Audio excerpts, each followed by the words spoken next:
नमस्कार। मैं हूं प्रेम कुमार। प्रणाम इंडिया में और संदेश चैनल पर एक साथ प्रसारित हो रहे इस कार्यक्रम में आपका बहुत बहुत स्वागत है। चाचा भतीजे ने बीजेपी को बेपर्द कर डाला।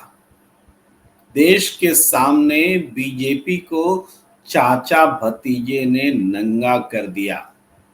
और जब हम चाचा भतीजे की बात करते हैं तो महाराष्ट्र में चाचा भतीजा और झारखंड में चाचा भतीजा दोनों मतलब होता है। लेकिन बात शुरू करने से पहले आ, एक बहुत जो दुखद घटना सामने आ रही है। उत्तर प्रदेश के झांसी मेडिकल कॉलेज से जो तस्वीरें सामने आ रही हैं वो हृदय विदारक हैं। और 10 मासूम 10 नवजात जिंदा जल गए। ऑक्सीजन कंसंट्रेटर में आग लगी। पूरा मेडिकल कॉलेज जो है आग के की लपट में आ गया। ये घटना रोंगटे खड़े करने वाली घटना है। बहुत दुखद घटना है। तस्वीरें देखी नहीं जाती। जो लापरवाही है वो लापरवाही भी अक्षम्य है। हालांकि सरकार, डिप्टी सीएम ब्रजेश पाठक कह रहे हैं कि दोषियों को बख्शा नहीं जाएगा, लेकिन ये बातें भी सुन सुनकर हम आजिज हो चुके हैं। दोषियों को बख्शा नहीं जाएगा। दरअसल दोषियों को पकड़ा भी नहीं जाता, चिन्हित भी नहीं किया जाता, बख्शा ही जाता है। मणिपुर से भी बहुत हृदय विदारक घटना है कि लाशें मिल रही हैं, घर जलाए जा रहे हैं। इन घटनाओं का जिक्र करना इसलिए जरूरी है कि हम जिस माहौल में रह रहे हैं, कब हम किस आफत में, किस मुसीबत में फंस जाएं, हम में से कौन किस बात का शिकार हो जाए, कोई जानता नहीं है। चिंता करने की बात है और इन्हीं चिंताओं को दूर करने के लिए होती है सियासत, सरकार और व्यवस्था बदलने की कोशिश, ताकि समाज और देश की तस्वीर में जनता के मनोनुकूल बदलाव आ सके। मैं लौटता हूं विषय पर। इंतजार भी कर रहा हूं हरिशंकर जोशी जी का कि वो आए, हमारे साथ जुड़े और उस विषय पर बात करें जिस पर हम बात करने के लिए बैठे हैं। आ, आ चुके हैं हरिशंकर जोशी जी। आपका बहुत बहुत स्वागत प्रणाम है। सर, प्रणाम प्रणाम सभी मित्रों को प्रणाम। आपका नाम ही ले रहा था, तब तक आप हाजिर हो गए। आज जिस विषय पर हम बात कर रहे हैं वो विषय दरअसल चाचा भतीजा, दो चाचा भतीजा या दो जोड़ी ने बीजेपी को बिल्कुल बेपर्द कर दिया है। शुरुआत हम महाराष्ट्र से ही करें तो कल ही मैं देख रहा था, शरद पवार जी कह रहे थे कि जो कोई भी बीजेपी के साथ रहेगा उसके साथ, उसको अपने साथ जोड़ने का सवाल ही नहीं पैदा होता। यानी चाचा ने भतीजे को से रार ठान ली है और ये एकदम साफ संकेत दे रहे हैं कि भविष्य में भी हम मिल नहीं सकते। लेकिन राजनीति कहती है कि जिस बात को जोर जोर से डंका पीट कर बोला जाता है उस बात में थोड़ा संदेह होता है। अगर आप बोलते हैं कि हमारा कोई हम में कोई फूट नहीं है तो निश्चित फूट होती है। कहते हैं कि हम मिल ही नहीं सकते, निश्चित रूप से संभावना है, तभी आप उस संभावना को खारिज कर रहे हैं। नहीं तो बोलने की जरूरत ही क्या है कि हम मिल नहीं सकते। लेकिन हम यहां मिलने मिलाने की बात नहीं कर रहे हैं। हम बात कर रहे हैं कि एक मसला जो अजित पवार ने बेपर्द किया, खोला, कि महाराष्ट्र में सरकार बनाने के लिए जो एक मीटिंग हुई थी, उस मीटिंग में प्रफुल्ल पटेल थे, शरद पवार थे, अमित शाह थे और थे गौतम अडानी। वही गौतम अडानी जिसके लिए सरकार सारे नियम कानून को ताक पर रख देती है नियम बदल जाते हैं जहां गौतम अडानी आ जाते हैं। वो गौतम अडानी जिसके लिए अगर किसी ने संसद में कुछ कह दिया तो उनकी संसद से या तो निलंबन हो जाता है, या तो इस्तीफा देना पड़ता है, या निष्कासन कर दिया जाता है, या कोर्ट में के मामले में फंसा के उनकी सदस्यता ले ली जाती है, या किसी अन्य मामले में भी ऐसा हो जाता है, जैसे हुआ मोहित्रा मामले में हुआ, राहुल गांधी मामले में हुआ, और भी बहुत सारे उदाहरण। उस गौतम अडानी की मौजूदगी का बीजेपी की बैठक में, और ये कि बीजेपी के फैसले ही नहीं, सरकार बनाने के फैसले भी गौतम अडानी ले रहे हैं, ये जब खुलासा हुआ तो बीजेपी तो बिल्कुल बिना कपड़ों में आ गई। सारा उनका जो वस्त्र था नैतिकता का, शुचिता का, सबसे बड़ी पार्टी, सबसे आदर्शवादी पार्टी, वो सारे गहने, सारे वस्त्र अचानक शरीर से जुदा हो गए। और इसलिए मैंने कहा कि नंगी हो गई पार्टी। नंगी होने का मतलब क्या होता है? यही तो होता है कि सारे आवरण जो है उतर जाते हैं। अब प्रश्न है कि अजित पवार ने ऐसा किया क्यों किया ऐसा? बीजेपी को नंगा करने की क्यों ठान ली, जबकि बीजेपी के साथ खड़े हैं? जिस सेना में आप खड़े हैं उसी सेना को आप निशस्त्र कर रहे हैं, निरस्त, एक तरह से शस्त्र विहीन कर रहे हैं। दूसरी तरफ शरद पवार ने भी एक इंटरव्यू में दिया, और उसमें उसका जो उसने ये था, झलकियां थी, उसके मुताबिक वो भी मान रहे कि मीटिंग हुई थी। अब बताइए, दोनों चाचा भतीजा ने मीटिंग हुई थी कर रहे हैं, अब बीजेपी की हालत पतली किए हुए हैं। वो मीटिंग हुई थी, इसका मतलब देश अडानी चला रहा है। जो राहुल गांधी आज से बोल रहे हैं उसकी पुष्टि हो रही है, और देश अडानी चला रहा है, इस बात को कोई मानते ही नहीं। माधुरीपुरी बुच सेबी प्रमुख के तौर पर बिठा दी गई, अडानी का व्यक्ति अडानी के मामलों की जांच कर रही माधुरीपुरी बुच, और कॉन्फ्लिक्ट ऑफ इंटरेस्ट पर कोई सुनवाई को तैयार नहीं। सारी चीजें बेपर्द हो रही है। और थोड़ा सा महाराष्ट्र को छोड़ करके झारखंड पर भी बात कर लेते, तब हम आपके पास आते हैं। अपना हेडलाइन भी तो मुझे जस्टिफाई करना है। मैंने लिखा चाचा भतीजे ने बीजेपी को बेपर्द कर डाला, चाहे महाराष्ट्र हो या झारखंड हो। अब देखिए वहां क्या है, चाचा तो चले गए चोरी छिपे बीजेपी में, चोरी छिपे इसीलिए कि घूम घाम के झारखंड से असम से दिल्ली आ रहे थे, कलकत्ता होकर के आ रहे थे। तो लोगों ने पकड़ा था तो कहे थे ना ना ना, ऐसी कोई बात नहीं है, हम तो जहां हैं वहीं रहेंगे। लेकिन थोड़े दिन बाद का, हम तो अपना चश्मा बनाने आए हैं, बेटा से मिलने आए हैं, दिल्ली में पढ़ता है, उससे मिलने आए हैं। तमाम बातें चंपई सोरेन ने की। बात बन नहीं रही थी तब तक, जैसे बात बनी घोषणा कर दी कि हम बीजेपी में चले आए। उसके बाद क्या हुआ? उसके बाद तो ये कहने लगे कि बीजेपी में घुसपैठियों को भगाने के लिए आए हैं। घुसपैठिया मुद्दा बना दिया उन्होंने। बीजेपी मुद्दा बना रही थी घुसपैठियों को, चंपई सोरेन ने भी मुद्दा बना दिया।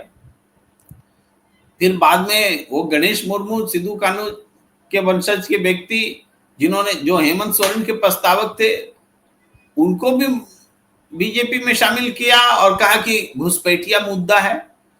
तो सारे लोग घुसपैठियों को भगाने के लिए हेमंत सोरेन का साथ छोड़ छोड़ करके बीजेपी में आने लग गए।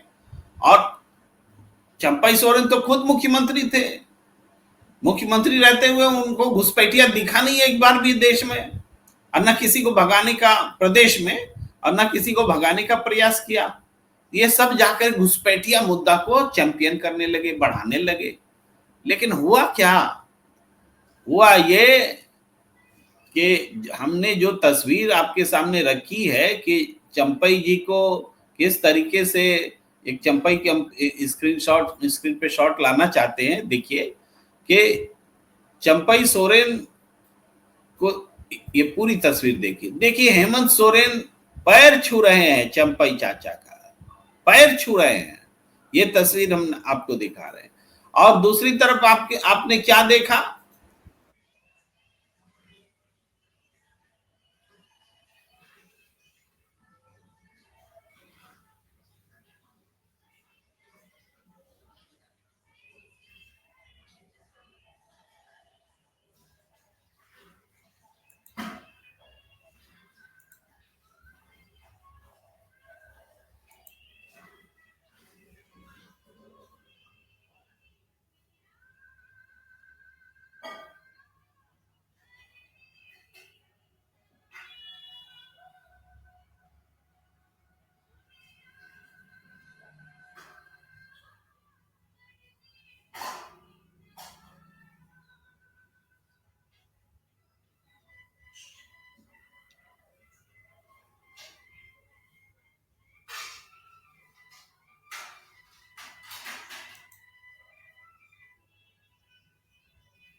क्षमा कीजिएगा, बत्ती चली गई, बत्ती गुल हो गई। सोचा हरि जी को बोलने ही नहीं दे रहे हैं, तो ऑब्स्ट्रक्शन आ गया। तो जोशी जी, मैं आपके पास सीधे चला आता हूँ, आप कोई इधर नहीं, उधर नहीं। आप पहले वो बता दीजिए, दूसरी तरफ बोल रहे थे आप। ओ चाचा। तो चलिए, आपके बात पर मैं वहां वापस आता हूं कि चंपई सोरेन का क्या हुआ। पैर छू रहे थे हेमंत सोरेन, उनका चाचा जी, कल्पना सोरेन जी, चाचा जी किए जा रहे थे। और चाचा जी चल निकले कहा, बीजेपी के दरबार में, वहां जाके घुसपैठिया खोज रहे थे। यहां भी वही कॉमन फैक्टर, अमित शाह वहां भी मीटिंग करा रहे थे और यहां भी रैली कर रहे थे। सबके सामने कहा, चंपई आगे आओ, चंपई आगे आओ। अब झारखंड की आदिवासी जनता बोली, हमारे चाचा को ये चंपई आगे आओ, ये दीकू लोग, दीकू समझते हैं? अपने दर्शकों को बताओ, अंग्रेजों के जमाने से आदिवासी जो बाहर के लोग आते थे उसको दीकू कहते थे, और दीकू को संदिग्ध नजर से देखा जाता था कि ये आए हैं हमें लूटने के लिए, हमें बर्बाद करने के लिए, इससे बच के रहो और इससे सतर्क रहो। तो सबको लगा ये दीकू लोग आके हम हमारा चाचा को बदनाम कर रहा है। बोलता, चंपई आगे आओ, चंपई आगे आओ। तो यहां चाचा ने कुछ नहीं कहा, एक शब्द भी अमित शाह जी के अगेंस्ट में नहीं बोला, मजाल भी नहीं थी। चाचा जी चुपचाप अपमान सह करके बैठ गए। अब यहां पर भी बहुत सारे कयास लग रहे हैं कि चंपई चाचा जेएमएम में जाने वाले हैं, चुनाव के बाद जाने वाले हैं, इतना अपमान हो गया है, अब वो रहेंगे नहीं बीजेपी में। लेकिन चुनाव के समय में इस बात को ढका पोता जा रहा है कि नहीं नहीं नहीं, ये तो हम ले ही नहीं सकते और हम जा ही नहीं सकते।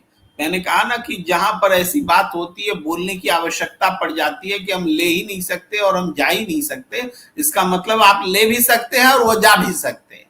यह राजनीति है। ये चाचा भतीजा ने क्या गठजोड़ कर लिया है झारखंड से लेकर के महाराष्ट्र तक, और ये बीजेपी को बेपर्द कर डाला है। आज हम इसी विषय पर चर्चा करने जा रहे हैं और इस राज का पर्दाफाश हम चाहते हैं हरि जोशी जी आप कीजिए। जी जी, देखिए, ये बहुत रोचक मामला है, महाराष्ट्र से लेकर झारखंड तक। और दोनों जगह जो चल रहा है वो फिल्मी गीत है, सुन वही चाचा हाँ भतीजा, बुरे काम का बुरा नतीजा। तो अब बुरा काम किसने किया, चाचा ने किया या भतीजे ने किया या दोनों ने मिलकर किया, ये तो राम कहानी है।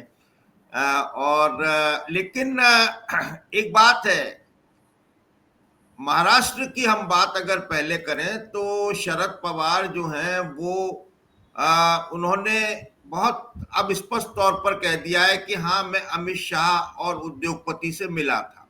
यानी कि उस मीटिंग में अमित शाह और अडानी, गौतम अडानी थे। ये अजीत पवार ने बयान दिया था, उसके बयान के बाद उन्होंने ये बात स्वीकार ली है।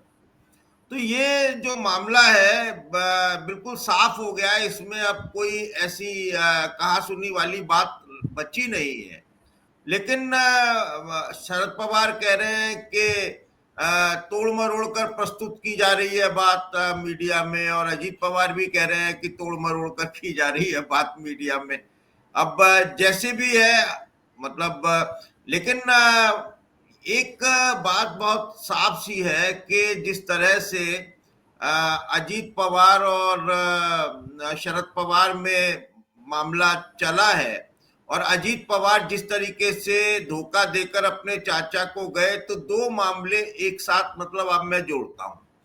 पहला कि जब वो गए तो चाचा के प्रति एक सहानुभूति की लहर थी, वो चाचा के प्रति सहानुभूति की लहर आज भी है, वो कम नहीं हुई है। दूसरी बात यह है कि बारामती में वो ना घर के रहे ना घाट के अजीत पवार, क्योंकि वहां भारतीय जनता पार्टी ने उनसे दूरी बना ली है। ये एक मतलब आप समझिए कि कितना बड़ा मामला है कि भारतीय जनता पार्टी ने उनसे दूरी बना ली है। और दूसरी तरफ शरद पवार ने जो सियासी भूचाल में थोड़ा सा और एक आहुति दी है।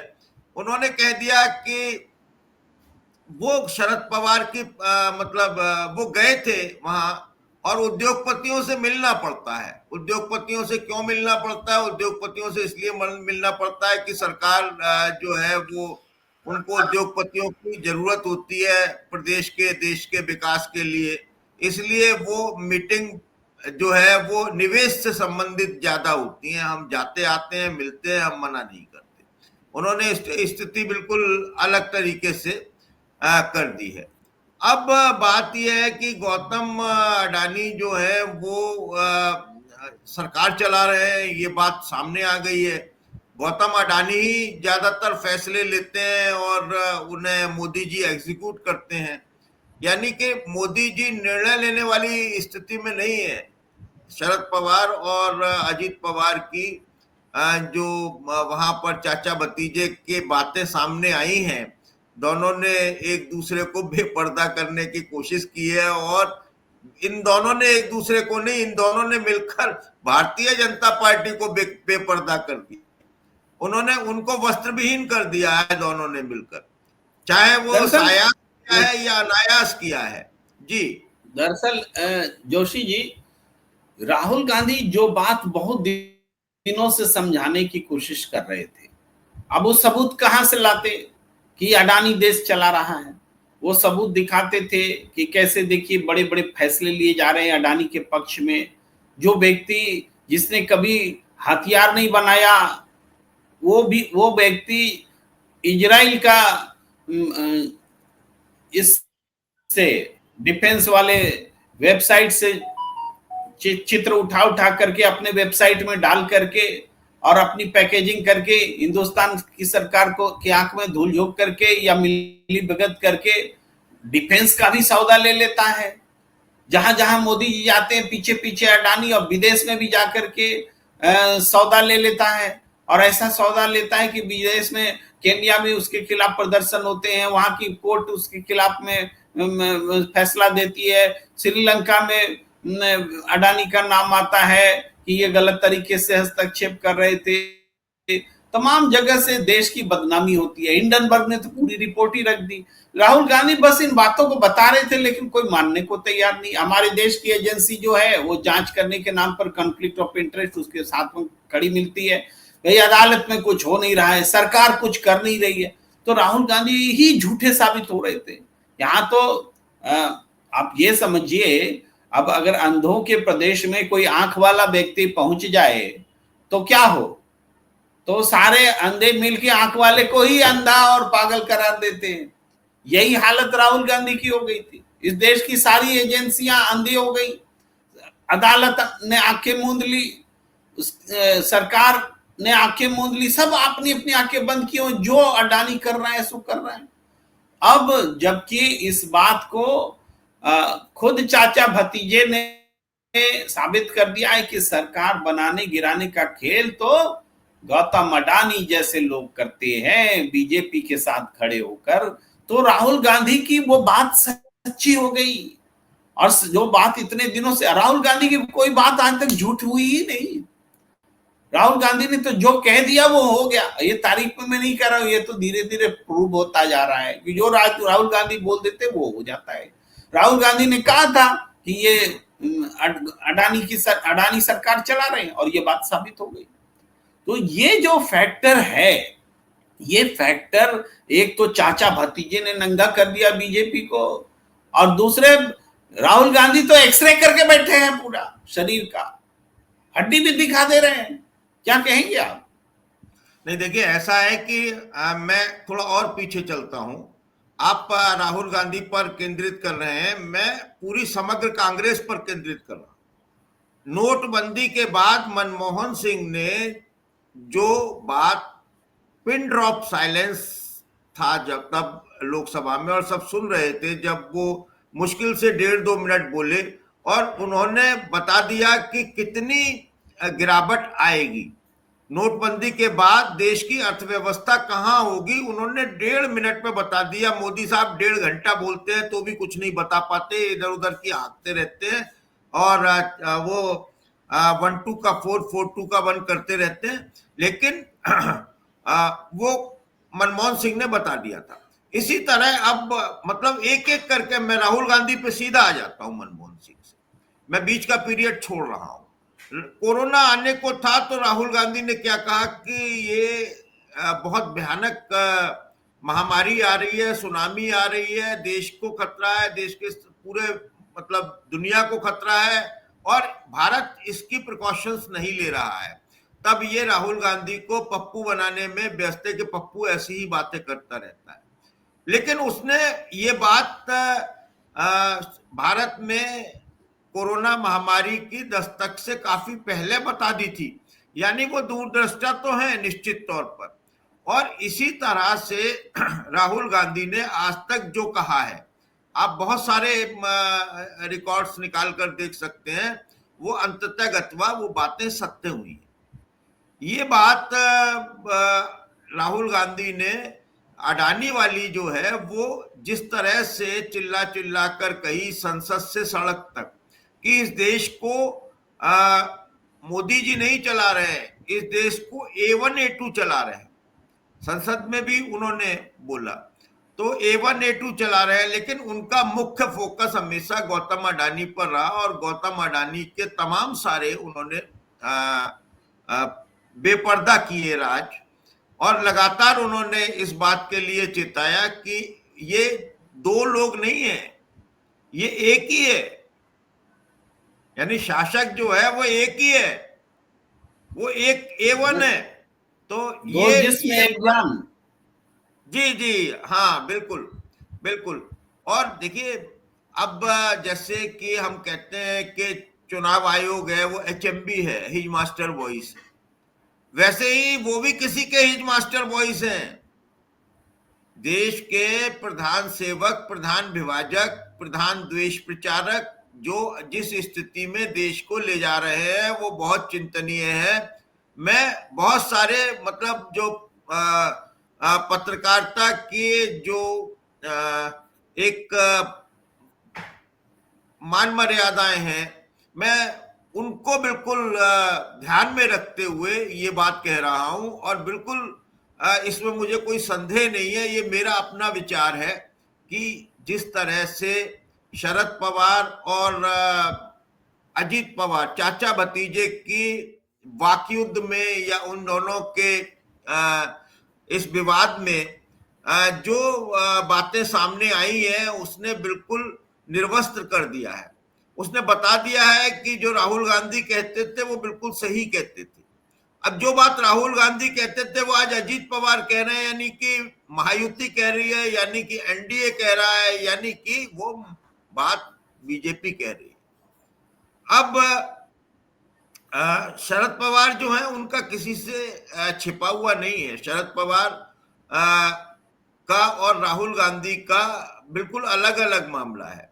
शरद पवार अंबानी की शादी में जाते हैं, राहुल गांधी नहीं जाते हैं।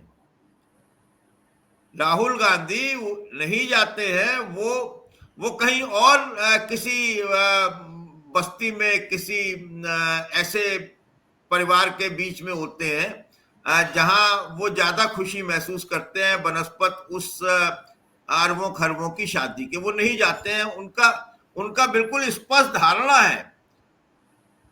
आप देखिए कि देश का मतलब दुनिया का सबसे अमीर लोगों में से एक व्यक्ति व्यक्तिगत रूप से निमंत्रण पत्र लेकर गया राहुल गांधी के पास, सोनिया गांधी के पास, और उन्होंने मान सम्मान के साथ बिठाया उसे, अतिथि देवो भव। राहुल गांधी कुछ देर बाद वहां से निकल गए और उसके बाद वो नहीं गए, निमंत्रण स्वीकार नहीं किया। वहीं आप देखिए कि वहां मोदी जी भी जाते हैं और शरद पवार भी जाते हैं। तो ये एक स्पष्ट विचारधारा का मामला है, और स्पष्ट है कि भाई देखिए मैं जो खड़ा हुआ हूं, मैं खड़ा हुआ हूं देश के बहुसंख्यकों के लिए, देश की उन लोगों के लिए जो गरीबी की रेखा के नीचे है, जो मैं खड़ा हुआ हूं उन लोगों के साथ जो निचली पायदान पर है और वो आगे ले जाना चाहते हैं देश को।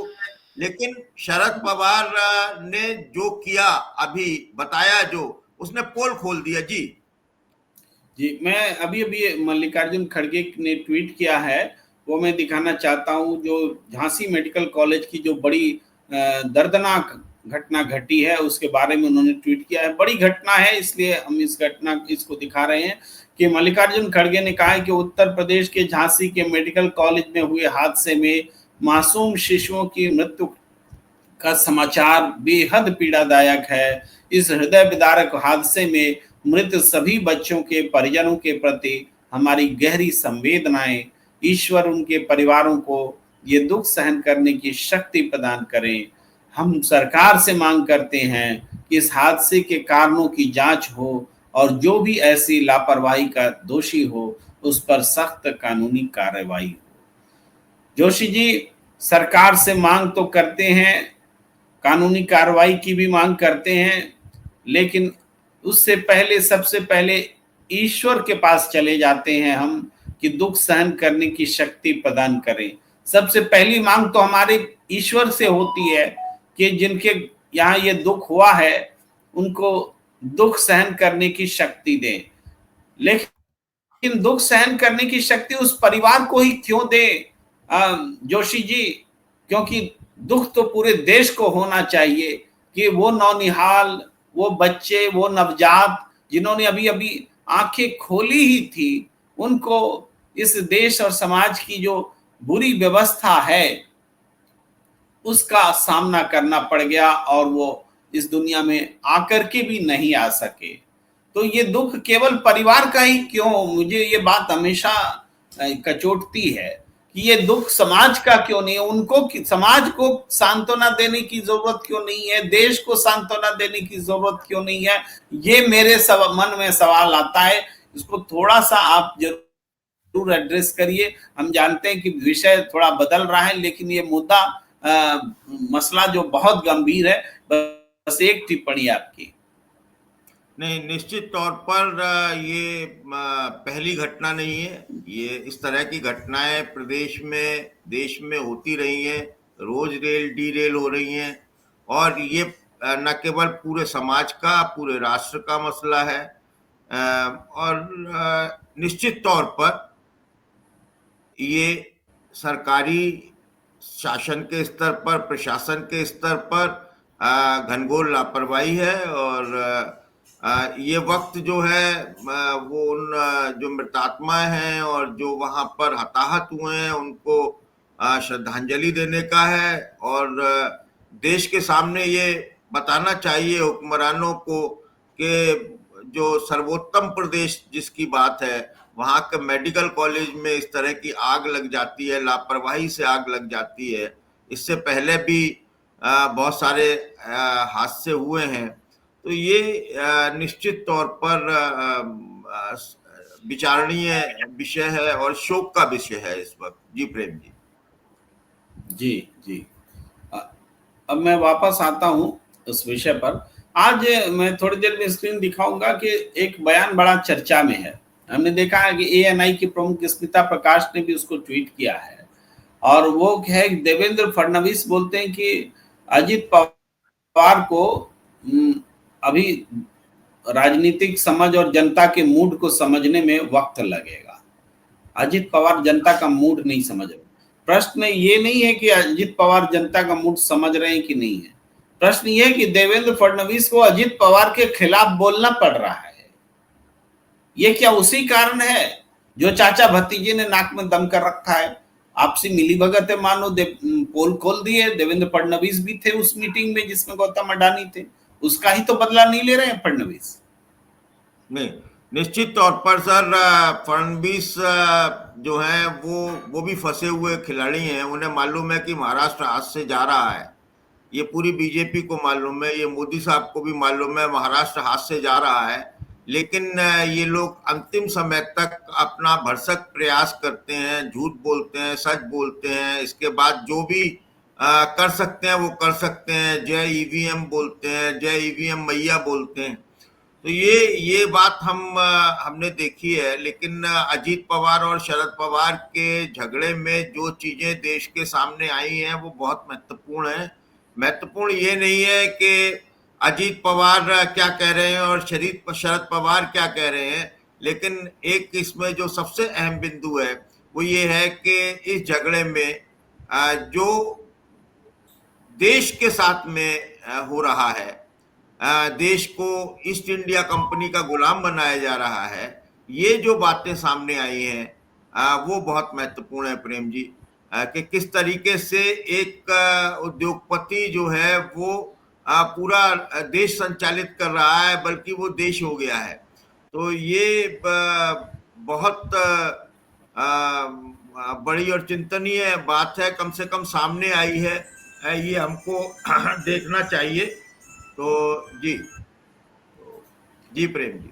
जी जी, मैं उस जिस कतरन की चर्चा कर रहा था कि दिखाऊंगा, उसको स्क्रीन पर लाना चाहता हूं कि आप देखें। जस्ट क्षण भर का समय मुझे दिया जाए। हाँ, ये जो आप देख रहे हैं स्क्रीन पर, इसको फुल स्क्रीन भी अब करते हैं और आपकी सुविधा के लिए। ये हालांकि आपको पढ़ पाना मुश्किल हो रहा है, लेकिन मैं ये बता रहा हूं कि इसमें ये है कि अजित पवार ने जो कहा, जो बाइट दी, जो बातें कही कि बटोगे तो कटोगे का नारा महाराष्ट्र के लिए नहीं है, तो इसके जवाब में देवेंद्र फडणवीस ने ये बात कही है कि महाराष्ट्र का मूड समझने के लिए, महाराष्ट्र को समझने के लिए, पब्लिक का मूड समझने के लिए अभी फडणवीस को टाइम लगेगा। मसला ये है कि ऐसा क्या है, क्यों है कि चुनाव के समय में ये दोनों बड़े नेता आपस में लड़ रहे हैं। महायुति में सब कुछ ठीक नहीं है। महाराष्ट्र की सियासत तेजी से बदल रही है। अजित पवार को समझ में आ रहा है। तो अजित पवार को जब समझ में आ रहा है तो वो सोच रहे हैं कि अभी जब 23 नवंबर आ जाएगा, चुनाव नतीजे आ जाएंगे, तो आगे की मेरी राजनीति क्या हो, हम कहाँ खड़े रहें। तो इसके लिए वो अभी से भूमिका बनाना शुरू कर रहे हैं। और चाचा और भतीजा भी लड़ते दिख रहे हैं और देवेंद्र फडणवीस और अजित पवार भी लड़ते दिख रहे हैं। ये जो दोनों लड़ाई है, दोनों लड़ाई के मायनों को समझना पड़ेगा। दोनों लड़ाई है, लेकिन एक में एक दूसरे की भलाई है। ये भी बात इसमें शामिल है कि चाचा और भतीजा जो लड़ रहे हैं वो वास्तव में भारतीय जनता पार्टी को एक्सपोज कर रहे हैं। इनके बीच बहुत कटुता हुई, बहुत कड़वे अनुभव हुए, परिवार टूट गया, परिवार के लोग एक दूसरे के खिलाफ चुनाव लड़े। अजित पवार भी चुनाव हारने के कगार पर हैं, लेकिन वो कहीं ना कहीं उन्हें प्रायश्चित मोड में भी जाना पड़ेगा। और इसके लिए वो बीजेपी के बटोगे कटोगे के खिलाफ भी बोलते हैं, वो अल्पसंख्यकों के पक्ष में भी बोलते हैं। और बीजेपी की जो नैरेटिव है, एंटी माइनॉरिटी और बटोगे तो कटोगे के नाम पर डिवीजन कराना, उस पॉलिटिक्स से अपने आप को अजित पवार दूर दिखा रहे हैं। क्यों दूर दिखा रहे हैं, ये भी बड़ा सवाल है। क्योंकि एकनाथ शिंदे तो ये काम करते नहीं दिख रहे हैं। एकनाथ शिंदे को चुनाव के बाद भी बीजेपी के साथ रहना, चाहे सरकार रहे या न रहे, अपनी मजबूरी लगती है। लेकिन ये मजबूरी अजित पवार को नहीं लगती। अजित पवार को लगता है कि कोई रास्ता ढूंढेंगे, फिर से राजनीति के शीर्ष में आने का रास्ता ढूंढेंगे। और वो रास्ता क्या हो सकता है? वो रास्ता चाचा जी के सामने नतमस्तक होना हो सकता है। लेकिन चाचा जी घास नहीं डाल रहे हैं, क्योंकि चुनाव का समय है और इस समय घास डालने का सवाल ही नहीं होता। पहले तो सबक ले लो, क्योंकि चाचा जी पवार क्या कह रहे हैं, घूम घूम कर कह रहे हैं कि गद्दारों को सजा देना जरूरी है और सजा का मतलब चुनाव में हराना जरूरी है। और गद्दार का मतलब, वो मैंने बार बार कहा है कि सिर्फ अजित पवार नहीं, गद्दार का मतलब वो जिसने जनादेश के विरोध में जाकर के, जिसने बनी हुई सरकार को, स्थिर सरकार को खोखा सिस्टम से तहस नहस करके एक नई सरकार, अवैध सरकार बना ली, वैसे लोगों को वो गद्दार बोल रहे हैं। जिसने जनता के साथ गद्दारी की वैसे को गद्दार बोल रहे हैं। परिवार के साथ गद्दारी करना तो परिवार समझ लेगा, पार्टी के साथ गद्दारी करना पार्टी समझ लेगी, लेकिन जनता के साथ गद्दारी करना, इसको तो जनता ही समझेगी। इसीलिए शरद पवार इस मोड में है, भाई गद्दारी किए हो तो सजा तो पहले भुगत लो, जनता से सजा लो, हारो, उसके बाद माफी मांगो जिस चीज से गलती किए हो, तब सोचा जाएगा आगे की बात क्या हो। ये पॉलिटिक्स दिख रही है और इस पॉलिटिक्स से चुनाव नतीजे की गंध भी आ रही है, और वो चुनाव नतीजे कहाँ जाने वाले हैं, चुनाव के परिणाम किधर जाने वाले हैं, उसका भी एक अंदाजा जो है वो सबके सामने आता दिख रहा है। जोशी जी आ चुके हैं। जोशी जी, आप भी देख रहे हैं कि ये जो महाराष्ट्र की राजनीति जो है, उस राजनीति में चुनाव नतीजे की आहट है, क्या चुनाव नतीजा आने वाला है उसकी आहट है। और सेम वही कंडीशन झारखंड में। झारखंड में जो पहले दौर का जो चुनाव हुआ है, उस दौर में 43 सीटों पर वोट डाले गए। उन 43 में से 37 सीट्स पर, 37 सीटों पर महिलाओं ने ज्यादा वोट किए हैं। और ओवरऑल देखा जाए, महिलाओं ने एक तो पहले पिछले चुनाव के मुकाबले, पिछले चुनाव में जो मतदान हुआ था उसके मुकाबले झारखंड में इस बार करीब 2.25% ज्यादा मतदान हुए हैं, और महिलाओं ने 4% से ज्यादा, मैं एग्जैक्टली अगर देखकर बताऊं तो महिलाओं ने, मुझे लगता है वो परसेंटेज है 4.8 है वो परसेंट, 4.8% पुरुषों के मुकाबले ज्यादा मतदान किया है। एक तो मतदान बढ़ गया 2.25%, और उसमें महिलाओं ने 4.8% ज्यादा मतदान किया है। तो चुनाव नतीजे तो दिख रहे हैं सबको कि महिलाओं के ज्यादा वोट करने का क्या नतीजा झारखंड में आने वाला है। अब यही कारण तो नहीं है कि चंपई चाचा जो है उनके, वो लोग, उनके समर्थक सब लोग थोड़ी नाराजगी भी दिखा रहे हैं, और हालांकि चुनाव का समय है, कुछ वैसा बोल नहीं पा रहे हैं, मगर जिस तरह से चंपई चाचा को कहा गया, चंपई आगे आओ, और सब समाज जो दुखी है, चंपई चाचा भी यू टर्न लेंगे चुनाव के बाद, क्या ऐसा लग रहा है आपको? नहीं, देखिए, ये राजनीति है, इसमें कुछ भी हो सकता है। और अजीत पवार तो काफी दिनों से हैं, और बहुत सारे लोग हैं जो उद्धव के बागी हैं, वो वहां लौटना चाहते हैं उद्धव के साथ। लेकिन उद्धव ठाकरे का मामला इस मामले में बिल्कुल स्पष्ट है। बोले हम जो फेंका हुआ सिक्का है उसे नहीं उठाया करते। तो आज तक तो उनका मामला बिल्कुल स्पष्ट है, और जैसी कि उनका शिवसेना का रहा है, उससे लगता नहीं है कि शिवसेना में शिंदे की वापसी अब संभव है।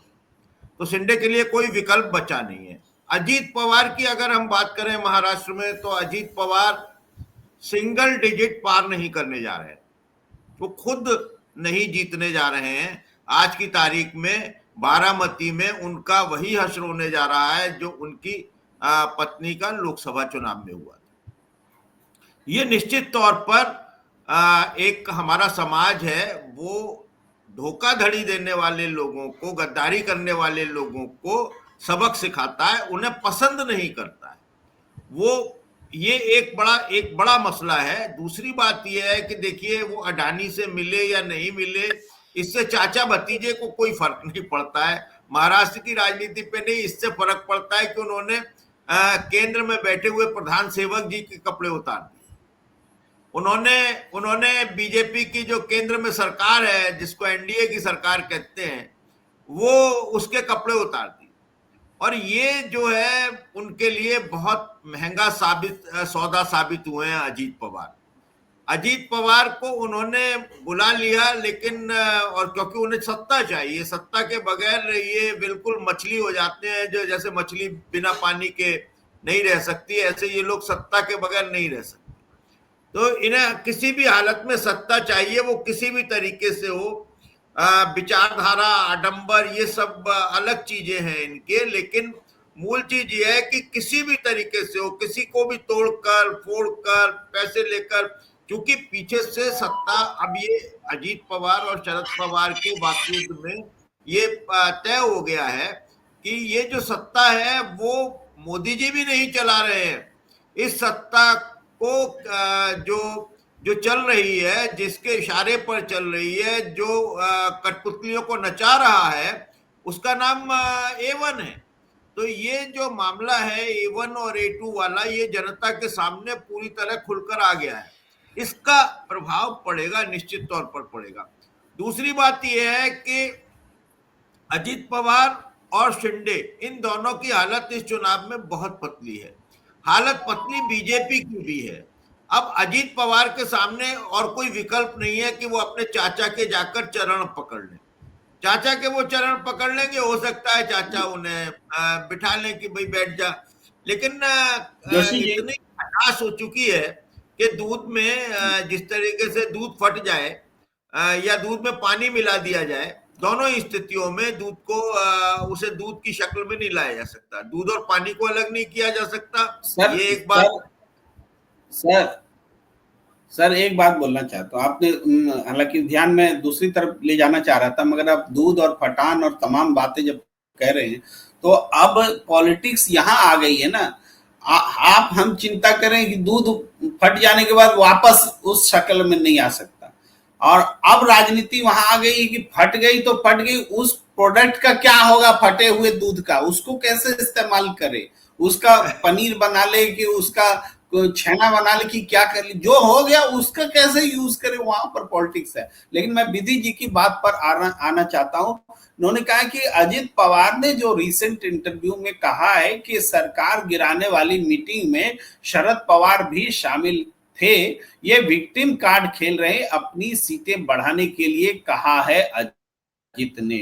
तो ये तो बिल्कुल विधि जी सही बात बोल रही है। ये चाचा भतीजा मिलकर के कर क्या रहे हैं, ये किसी तरीके से बीजेपी को नंगा भी कर रहे हैं और अपनी पोजीशन कैसे ठीक करे वो पॉलिटिक्स भी कर रहे हैं। ये भतीजा जो है सहानुभूति पैदा कर रहे हैं अपने लिए, और चाचा को थोड़ा संदिग्ध बना रहे हैं, लेकिन चाचा साइलेंट रह करके उस बात को और पुश कर रहे हैं कि हाँ गौतम अडानी ने मीटिंग तो ली थी, लेकिन साथ साथ ये बात भी, इससे चाचा की कोई बदनामी नहीं हो रही है। पूरा प्रदेश, पूरा राष्ट्र जानता है कि भाई चाचा की तो सबसे संबंध है, चाचा के संबंध तो वो मिले होंगे, गए होंगे, लेकिन बीजेपी राजनीतिक बैठक में गौतम अडानी को बुलाकर क्या कर रही थी, चाचा अपनी चुप्पी से इस सवाल को स्ट्रांग कर रहे हैं, या जो कुछ बोल रहे हैं हल्का फुल्का उससे इस सवाल को मजबूत कर रहे हैं, और भतीजा तो उस सवाल पर पूरी पॉलिटिक्स को ही उठा लाए हैं अपने सहानुभूति के लिए, सहानुभूति वाले वोट के लिए। इसीलिए मैं कह रहा हूं ये चाचा भतीजा की जो जोड़ी है, इसने बीजेपी के सारे वस्त्र जो है अपने रिमोट से ऊपर से नीचे गिरा दिए हैं। जी बिल्कुल, बिल्कुल गिरा दिए हैं। और निश्चित तौर पर दूसरी तरफ झारखंड में अगर हम देखें तो झारखंड भी अब वही भाषा में चंपई अब वही भाषा बोल रहे हैं जो भारतीय जनता पार्टी की भाषा, या उन्हें मजबूर किया जा रहा है कि वो उसी नैरेटिव पर चले, हमारे साथ है तो वैसे ही बोलना पड़ेगा। अब खाता मुंह है, झुकती आंखें हैं, बेटे ने खाया या बाप ने खाया, आया तो घर में ही।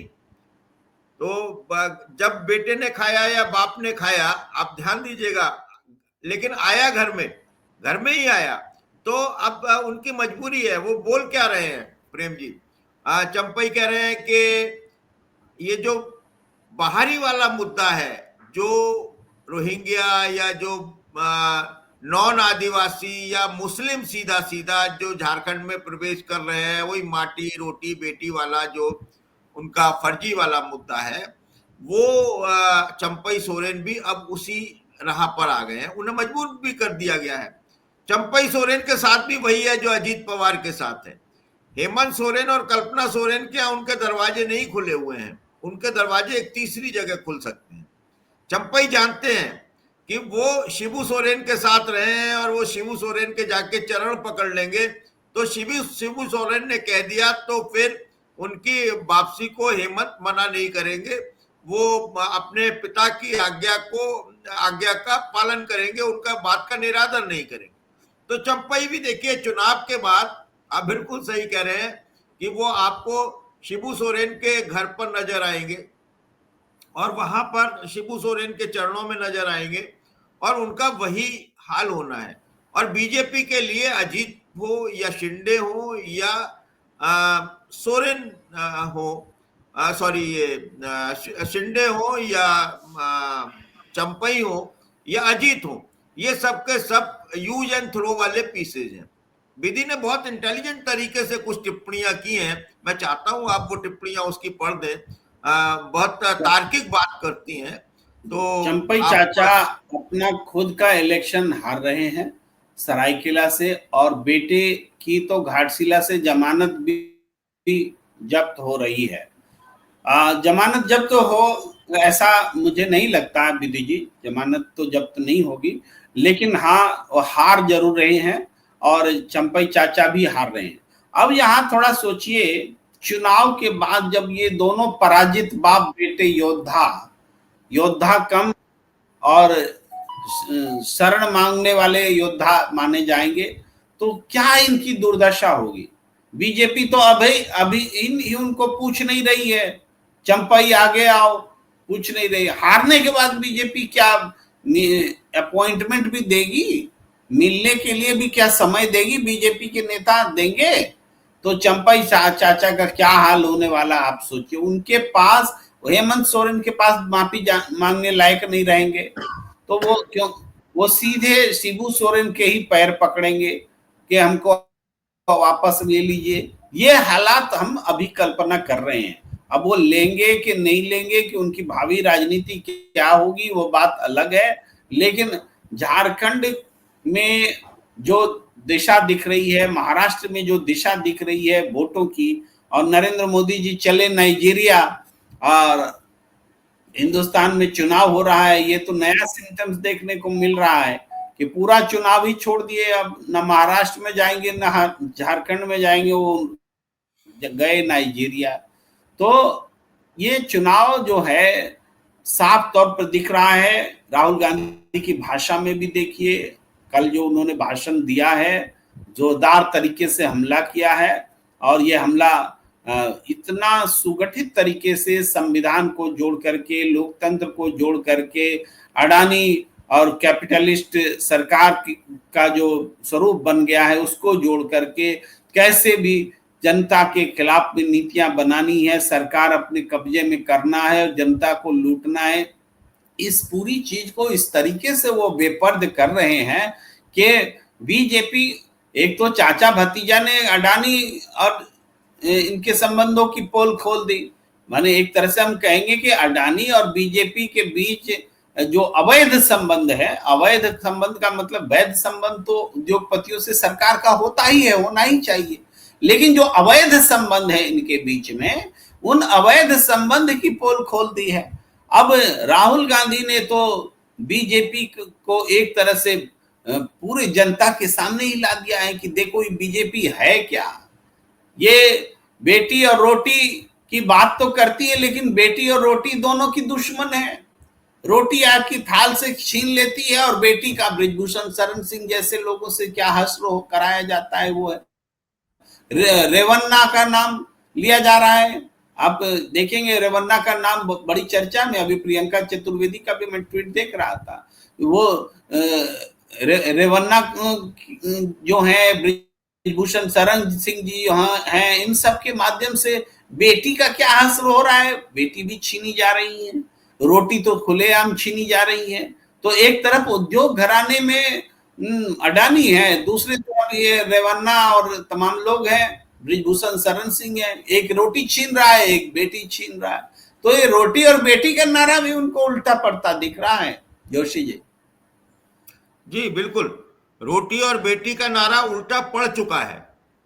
वहां दरअसल सब लोग जानते हैं कि अगर भारतीय जनता पार्टी सत्ता में आई तो उनका जल जंगल जमीन नहीं बचेगा।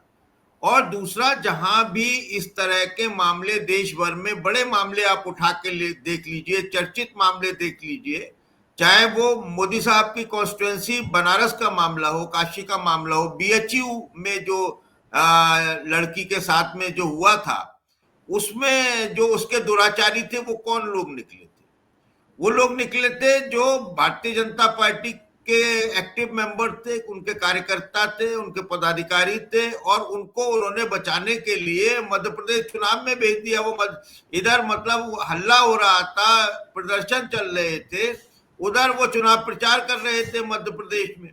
तो ये लोग और जब वो वापस आए जमानत के बाद, तो प्रेम जी आपने ये भी देखा कि किस तरह से उनका स्वागत हुआ, और भारतीय जनता पार्टी के विधायक ने उन दुराचारियों के मुंह में बर्फी खिलाई।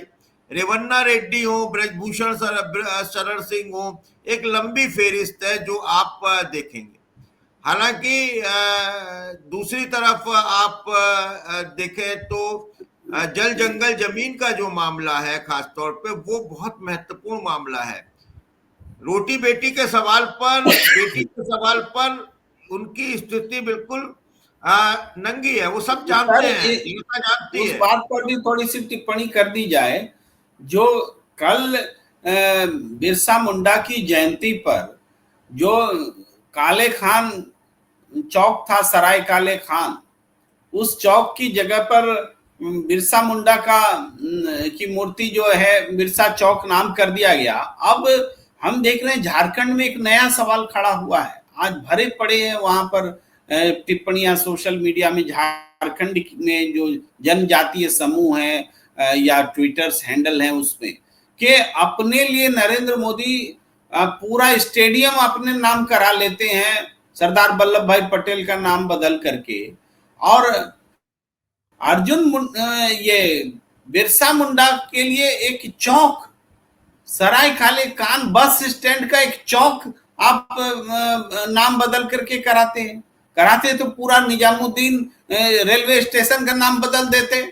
भाई सराय काले खान चौक, तो बिरसा मुंडा का अपमान कर रहे हैं आप। मुसलमान को आदिवासियों से लड़ाने के लिए कैसी कैसी हरकतें कर रहे हैं, ये प्रश्न महाराष्ट्र में भी उठेंगे, वहां भी आदिवासी हैं, झारखंड में भी उठेंगे, वहां भी आदिवासी हैं। आदिवासी मुसलमानों से लड़ने के लिए तैयार नहीं है, वो नहीं चाहते लड़ना, उनका बहुत पुराना संबंध रहा है आदिवासियों के साथ मुसलमानों का, हालांकि हिंदुओं के साथ भी है, लेकिन ये तो हिंदू मुस्लिम तो कर ले रहे हैं या कुछ हद तक करने में कामयाब है, देशव्यापी स्तर पर हिंदू मुस्लिम हुआ नहीं है, लेकिन चुनाव के समय में आदिवासी मुस्लिम करने की ये कोशिश, आज इस कोशिश में आदिवासियों के सम्मान पर ठेस पहुंचाना, ये इस बारे में आप क्या कहेंगे? देखिए, इनकी नीति है बांटो और राज करो, फूट डालो और राज करो। तो ये इसी नीति पर काम करते हैं। ये जहां आदिवासी और नॉन आदिवासी को लड़ा सकते हैं वहां उन्हें लड़ाएंगे, जहां मुस्लिम हिंदू को लड़ा सकते हैं वहां हिंदू मुस्लिम कराएंगे, जहां आदिवासी मुस्लिम करा सकते हैं वहां आदिवासी मुस्लिम कराएंगे। ये कुकी और मैतेई को लड़ा देंगे। आप देख रहे हैं मणिपुर में क्या हालत है प्रेम जी। मणिपुर में आप मणिपुर पर कोई कार्यक्रम नहीं कर रहा है, कोई मणिपुर की दशा दिशा नहीं बता रहा है, मणिपुर शांत नहीं हुआ है। मणिपुर अगले 100 सालों के लिए आग में झोंक दिया गया है। लगातार वहां पर कोई ना कोई डेड बॉडी मिल रही है, लोग मारे जा रहे हैं, और जिस तरीका का वैमनस्य वहां फैला है, और मैं तो कहता हूं कि वो हिंसा जो है वो कौन प्रायोजित की है, उसका जनक कौन है, सारे लोग जानते हैं। हरियाणा में जाट और नॉन जाट को लड़ा देंगे। तो ये इनकी नीति है, और ये नैरेटिव जो है बनाकर इस तरीके के हमेशा पिछले 10 सालों से राजनीति का खेल खेल रहे हैं, कुर्सी का खेल खेल रहे हैं, और उसमें इन्हें सफलताएं भी मिली हैं। इसलिए इनके हौसले जो हैं वो और ज्यादा बुलंद हैं। जब तक ये हौसले इनके टूटेंगे नहीं, तब तक ये वैमनस्य के बीज जो है इस समाज में, देश में, राष्ट्र में बोते रहेंगे, क्योंकि इन्हें मालूम है कि घृणा फैलाकर ही ये आ सकते हैं। इनके पास अपना कोई आइकन नहीं है, इनके पास अपना कोई नैरेटिव नहीं है, अपना कोई उद्देश्य नहीं है। उद्देश्य है सत्ता, सत्ता प्राप्त करना। और ये वो लोग हैं जो सबसे पहले अंग्रेजों की चाकरी किया करते थे, मुखबिरी किया करते थे, उनको सुख सुविधा का इंतजाम किया करते थे, उनसे माफी मांगते थे, उनसे माफी मांगकर आते थे कि साहब हमें माफ कर दो, हम आपके आजीवन ऋणी रहेंगे, और निकोट चीजें हैं। और वो इनके आइकन बनते हैं, नायक बनते हैं। अब झारखंड में तो आप समझिए मुद्दा एक तरफा हो गया है। पहले चरण के में जो महिलाओं का प्रतिशत आया है, जो अभी आपने बताया, और आदिवासियों की जो बाहुल्य सीट है, वहां पर जो बम्पर मतदान है, 20 सीटों पर तो बहुत बम्पर मतदान हुआ है पहले चरण में, वो ये दर्शाता है कि वहां बीजेपी के लिए कोई जगह अब बच नहीं रही है। बीजेपी का वहां पर जहाज जो है वो बिल्कुल डूबने के लिए तैयार है। और मैया योजना जो है उसने ऐसा तहलका मचाया है कि वो पूरे झारखंड की महिलाओं को उसने जेएमएम और इंडिया कांग्रेस और इंडिया गठबंधन के पक्ष में मोड़ दिया है। तो ये जो, और इसके अलावा कल्पना सोरेन एक ऐसी नेत्री उभर कर आई है, एक ऐसी स्टार प्रचारक है, उसका ऐसा सम्मोहन है जनता के बीच में कि वो बिल्कुल उन्होंने दिशा दशा ही चुनाव की बदल दी है। भारतीय जनता पार्टी के लिए कोई चीज बची नहीं है। विधि कह रही है कि चंपई सोरेन अगर वापस आते हैं, जोशी जी जैसा आप कह रहे हैं, तो उनकी वो इज्जत रहेगी क्या पार्टी में? अरे जिसकी उतर गई लोई उसका क्या करेगा कोई? इज्जत अब कौन सी बची है उनकी? इज्जत तो उनके अमित शाह ने उछाल दी, उससे ज्यादा इज्जत क्या गिरेगी विधि जी? वो तो कह चुके कि ओ चंपई आगे आओ, चंपई आगे आओ। तो ये जो है उनकी इज्जत बची जोशी कहाँ जी। है? चौराहे में जी। उतार दी बीजेपी ने, कपड़े उतार दिए चंपई सोरेन के। हेमंत सोरेन अगर उन्हें अपने चरणों में भी जगह दे देंगे तो उनका कुछ मान सम्मान बचा रहेगा। देंगे नहीं जी देंगे मैं नहीं कह सकता। जोशी जी, अब हम कार्यक्रम के अंत की ओर बढ़ रहे हैं।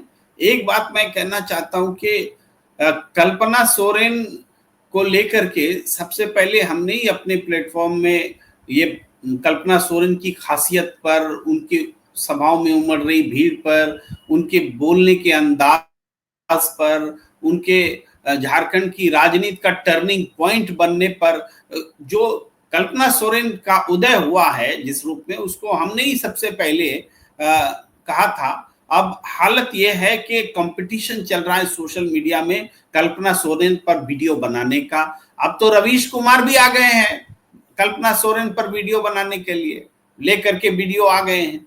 तो कल्पना सोरेन, और जब मैं कल्पना सोरेन की बात कर रहा था अपने प्लेटफॉर्म पर, तो हमारे कई दर्शक ऐसे भी थे जो कह रहे थे कि आप कल्पना सोरेन को लेकर के कुछ ज्यादा ही बोल रहे हैं, क्यों कल्पना सोरेन के पीछे आप इतना बोल रहे हैं, इस तरह के सवाल भी उठा रहे थे।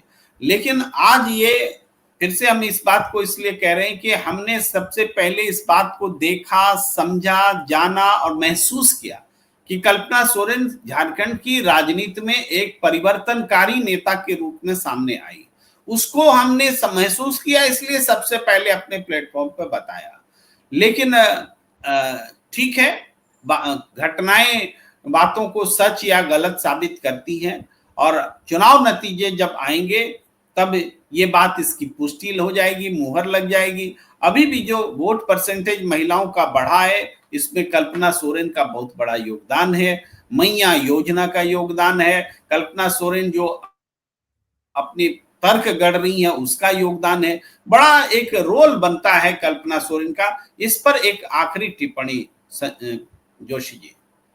जी निश्चित तौर पर सर, कल्पना सोरेन का उसमें एक बड़ी भूमिका है। और कल्पना सोरेन ने हेमंत सोरेन के बाद जिस तरह पार्टी को संभाला, और जिस तरह पार्टी को बचाए रखा, लोकसभा चुनावों में जो परिणाम आए वो कल्पना सोरेन की मेहनत थी, और कल्पना सोरेन की स्वीकार्यता जो है वो झारखंड में ही नहीं पूरे देश में बढ़ रही है। देश के लोग कहते हैं कि कल्पना सोरेन जैसी नेत्री को केंद्रीय राजनीति में आना चाहिए।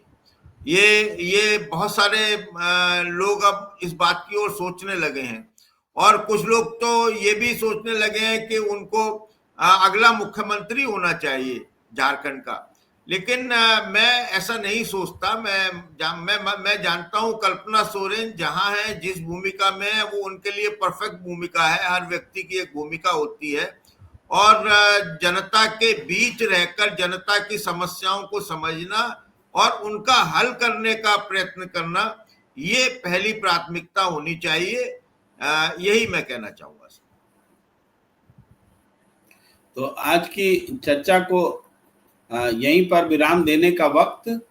आप सबका बहुत बहुत आभार, और प्रणाम इंडिया और संदेश को आप लाइक कीजिए, शेयर कीजिए, ज्वाइन का बटन दबाइए, और @संदेश-न्यूज, इसके अलावा @प्रणाम इंडिया यह यूट्यूब चैनल है जिसको लाइक, शेयर और आगे बढ़ाने की बात हम कर रहे हैं।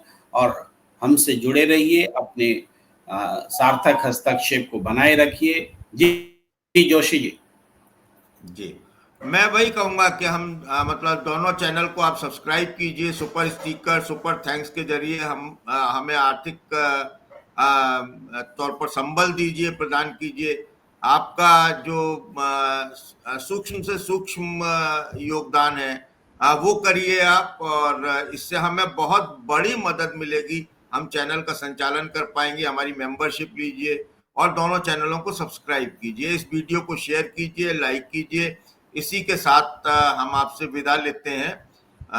नमस्कार, जय हिंद, वंदे मातरम।